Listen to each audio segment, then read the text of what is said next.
എല്ലാവർക്കും നമസ്കാരം. പിങ്കി സ്റ്റേറീസ് എന്ന നമ്മുടെ യൂട്യൂബ് ചാനലിലേക്ക് എല്ലാവർക്കും സ്വാഗതം. നമ്മുടെ വീട്ടിൽ വെള്ളിയുടെ ആഭരണങ്ങളൊക്കെ ഉണ്ടെങ്കിൽ അത് കുറച്ച് നാൾ കഴിയുമ്പോഴേക്കും അതിൻ്റെ കളറൊക്കെ മങ്ങാറുണ്ട്. അപ്പോൾ നമ്മൾ വാങ്ങുമ്പോഴത്തെ ആ കളറൊന്നും ഒരു 2-3 മാസം കഴിയുമ്പോൾ ആ ആഭരണങ്ങൾക്ക് ഉണ്ടാവില്ല. പ്രത്യേകിച്ച് സ്ഥിരമായിട്ട് ഉപയോഗിക്കുന്ന ആഭരണങ്ങളാണെങ്കിൽ ഒരു കറുത്ത കളറൊക്കെ അതിന് വരാൻ ചാൻസ് കൂടുതലാണ്. എത്ര ശുദ്ധമായ വെള്ളിയാണെങ്കിലും ആ വെള്ളി ഒന്ന് മങ്ങാറുണ്ട്. അപ്പോൾ നമുക്ക് ഈ വെള്ളി ആഭരണങ്ങൾ എങ്ങനെ പുതിയതുപോലെ ആക്കിയെടുക്കാം എന്നുള്ളതാണ് ഇന്നത്തെ വീഡിയോയിൽ നോക്കുന്നത്. അപ്പം ഞാനിവിടെ കുറച്ച് വെള്ളിയുടെ ആഭരണങ്ങളൊക്കെ എടുത്ത് വെച്ചിട്ടുണ്ട്. ഇത് മുകളിൽ അരഞ്ഞാണാണ്. ഇതിൻ്റെ കളറൊക്കെ മാറി ആകെ ഒരു കറുത്ത ഷെയ്ഡ് വന്നിട്ടുണ്ട്. അപ്പോൾ ഇതൊക്കെ നമുക്ക് എങ്ങനെ കഴുകി വൃത്തിയാക്കി പുതിയതുപോലെ ആക്കിയെടുക്കാം നോക്കാം. അപ്പോൾ 2 മെത്തേഡാണ് ഞാൻ ഇന്നിവിടെ കാണിക്കുന്നത്.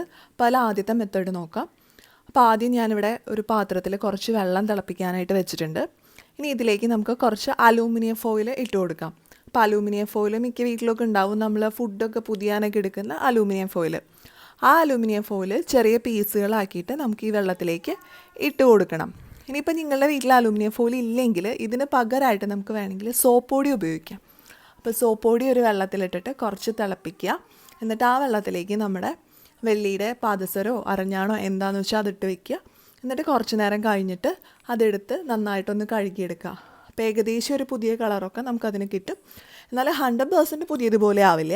പക്ഷെ നമ്മൾ അലൂമിനിയം ഫോയിൽ ഉപയോഗിക്കുകയാണെങ്കിൽ ഇത് നന്നായിട്ട് പുതിയതുപോലെ ആയി കിട്ടും. അപ്പോൾ ഞാൻ അലൂമിനിയം ഫോയിൽ വെള്ളത്തിലേക്ക് ഇട്ടിട്ടുണ്ട്. ഇനി നമുക്കിതിലേക്ക് നമ്മുടെ അരഞ്ഞാണം ഇട്ട് കൊടുക്കാം. അപ്പോൾ ഞാൻ വെള്ളം ഏതാണ്ട് ചെറുതായി ചൂടാവാൻ തുടങ്ങിയ സമയത്താണ് ഇട്ട് കൊടുത്തത്. ഇനി ഈ വെള്ളം നന്നായിട്ടൊന്ന് തിളയ്ക്കണം. അപ്പോൾ ഇപ്പോൾ തിള വരാനൊക്കെ തുടങ്ങിയിട്ടുണ്ട്. ഇനി ഇത് നന്നായിട്ടൊരു 2-3 മിനിറ്റ് തിളയ്ക്കണം. അപ്പോൾ അതുവരെ നമുക്ക് വെയിറ്റ് ചെയ്യണം. അപ്പോൾ വെള്ളം നന്നായി തിളച്ചാലാണ് അതിൻ്റെ അഴുക്കൊക്കെ ഇറങ്ങി പിന്നെ ആ അലൂമിനിയം ഫോയിലിലെ ഗുണമൊക്കെ നമ്മുടെ പാദസരത്തിന് അല്ലെങ്കിൽ അരഞ്ഞാണത്തിനൊക്കെ കിട്ടുള്ളൂ. അപ്പോൾ ഇപ്പോൾ വെള്ളം നന്നായിട്ട് തിളച്ചിട്ടുണ്ട്. ഇതിപ്പോൾ ഞാൻ ഓഫ് ചെയ്തു. 2-3 മിനിറ്റ് ആയി തിളച്ച് തുടങ്ങിയിട്ട്. ഇനി ഇത് നന്നായിട്ടൊന്ന് ചൂടാറണം. കുറച്ച് നേരം ഇത് വെള്ളത്തിൽ തന്നെ ഇടുക. എന്നിട്ട് ചെറിയതായിട്ട് ചൂടാറിയ ശേഷം നമുക്ക് ഈ വെള്ളത്തിൽ നിന്ന് എടുത്ത് മാറ്റാം. അപ്പോൾ വെള്ളത്തിൻ്റെ ചൂടൊക്കെ ആറി വന്നിട്ടുണ്ട്. ഇനി നമുക്ക് നമ്മുടെ അരഞ്ഞാണം ഈ വെള്ളത്തിൽ നിന്ന് എടുത്ത് മാറ്റിയിട്ട് കുറച്ച് തണുത്ത വെള്ളത്തിലേക്ക് ഇട്ട് കൊടുക്കാം. അപ്പം ഞാനിപ്പോൾ നമ്മുടെ അരഞ്ഞാണം തണുത്ത വെള്ളത്തിൽ ഇട്ട് കൊടുത്തിട്ടുണ്ട്. ഇനി ഇത് നമുക്ക് ഒരു സാധാരണ പല്ലൊക്കെ തേക്കുന്ന ബ്രഷില്ലേ, പഴയ ബ്രഷ്, ആ ബ്രഷ് വെച്ചിട്ട് നന്നായിട്ടൊന്ന് ഉരച്ച് കഴുകിയെടുക്കാം. ഇപ്പോൾ ബ്രഷ് വെച്ച് ഉരച്ച് കഴുകിയില്ലെങ്കിലും കുഴപ്പമില്ല. നമ്മുടെ കൈ വെച്ചിട്ട് കൂട്ടി തിരുമ്പി എടുത്താലും മതി. ബ്രഷ് വെച്ച് കഴുകുകയാണെങ്കിൽ അതിൻ്റെ ഇടയിൽ വല്ല അഴുക്കൊക്കെ ഉണ്ടെങ്കിൽ അത് കംപ്ലീറ്റായി പോയി കിട്ടും. അപ്പോൾ ഞാൻ ബ്രഷ് വെച്ച് അരഞ്ഞാണമൊക്കെ നന്നായി കഴുകി എടുത്തിട്ടുണ്ട്.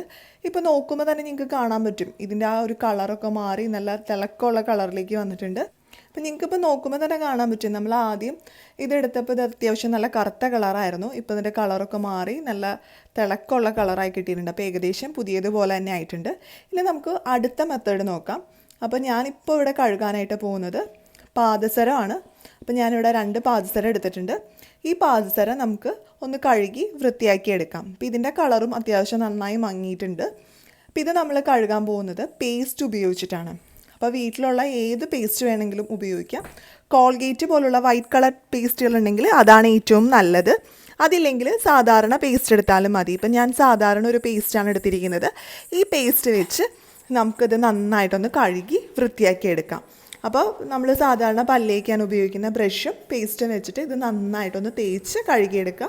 അപ്പം ഞാനിപ്പോൾ ഇന്നെടുത്തിരിക്കുന്ന ഈ പാദസരം ഒത്തിരി അങ്ങോട്ട് കറുത്ത് പോയിട്ടില്ല. അപ്പം നിങ്ങളുടെ പാദസരമോ അരഞ്ഞാണോ അല്ലെങ്കിൽ വെള്ളിയുടെ വേറെ എന്തെങ്കിലും ആഭരണമാണെങ്കിലും ഒരുപാട് കറുത്ത് പോയിട്ടുണ്ടെങ്കിൽ അത് നല്ല വൈറ്റ് കളറിലുള്ള ടൂത്ത് പേസ്റ്റ് ഉപയോഗിക്കാനായിട്ട് ശ്രദ്ധിക്കുക. അപ്പോൾ അതായത് കോൾഗേറ്റ് പോലുള്ള ടൂത്ത് പേസ്റ്റുകളുണ്ടല്ലോ, അത് ഉപയോഗിച്ചിട്ട് കഴുകിയെടുക്കുമ്പോഴാണ് കറക്റ്റ് കളർ കിട്ടുക.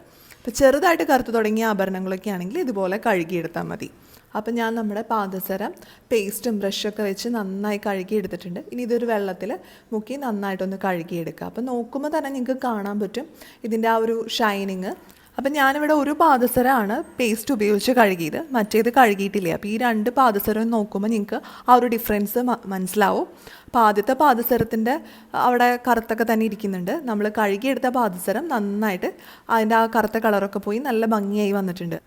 അപ്പോൾ നമ്മുടെ ഈ 2 പാദസരത്തിൻ്റെയും മണികൾക്ക് അത്യാവശ്യം കളർ ഉണ്ടായിരുന്നു. ഇതിൻ്റെ ചെയിനാണ് കറുത്തിരിക്കുന്നത്. അപ്പോൾ ആദ്യത്തെ പാദസരത്തിൻ്റെ ചെയിൻ ഇപ്പോഴും കറുത്ത് തന്നെയാണ് ഇരിക്കുന്നത്, കാരണം നമ്മളത് കഴുകിയിട്ടില്ലല്ലോ. രണ്ടാമത്തെ പാദസരത്തിൻ്റെ കളറൊക്കെ നല്ല ഭംഗിയായി വന്നിട്ടുണ്ട്. ഏതാണ്ട് പുതിയതുപോലെ തന്നെ ഇരിപ്പുണ്ട്. അപ്പോൾ നിങ്ങൾ ഈ മെത്തേഡുകൾ ഒന്ന് ട്രൈ ചെയ്ത് നോക്കുക. നിങ്ങളുടെ വീട്ടിലെ വെള്ളിയാഭരണങ്ങളൊക്കെ നിങ്ങൾക്ക് പുതുമ നഷ്ടപ്പെടാതെ എന്നും കാത്തു സൂക്ഷിക്കാനായിട്ട് സാധിക്കും.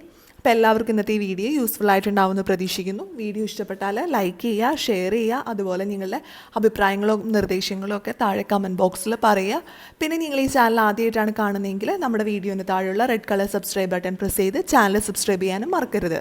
ഇനി അടുത്ത ദിവസം പുതിയൊരു വീഡിയോ ആയിട്ട് നമുക്ക് വീണ്ടും കാണാം.